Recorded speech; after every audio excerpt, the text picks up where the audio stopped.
kumusta po? Narito po ulit ang update natin para sa lagay ng ating panahon ngayong hapon po ng September 5,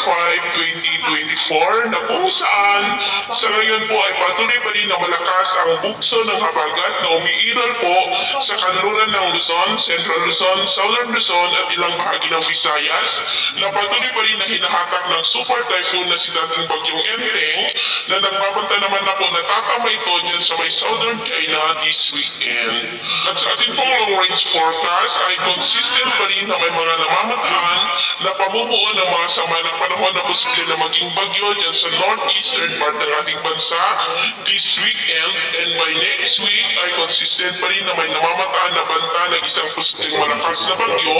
na mabubuo sa silangan ng Mindanao sa labas ng ating area of responsibility at posible yan na lalapit dito po sa ating PR at posible rin napapasok pero dyan sa northeastern part ng ating area of responsibility na banta dito sa northern part ng Northern Luzon at extreme Northern Luzon na magpapalakas ng habagat na siya naman po magpapaulan sa Southern Luzon, Central Luzon at Visayas sa susunod na linggo,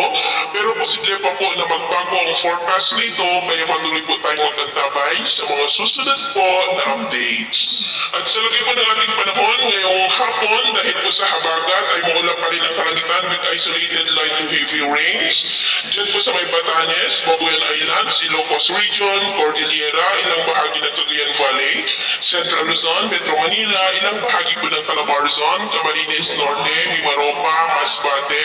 at maulap ang kalangitan with isolated light rains lamang. Diyan po sa may Kabisayan, ilang bahagi lamang po ng Visayas. Diyan sa may Mindanao, maulap ang kalangitan with isolated light to heavy rains. Sa may Northern Mindanao, Zamboanga del Norte, Caraga, Davao Region at Sorsogon. At mamayang gabi po,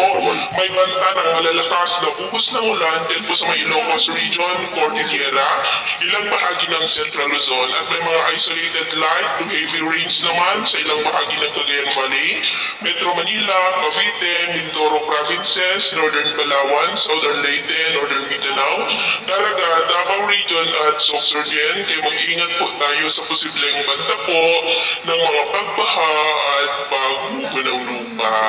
At sa atin naman po mga baybayin, dahil po sa habagat ay iwasan na muna natin ang papalaod lalo na po sa kanlurang baybayin ng Luzon at Western Visayas dahil ang mga alon po dyan ay posibleng aabot hanggang po sa 7 to 10 feet.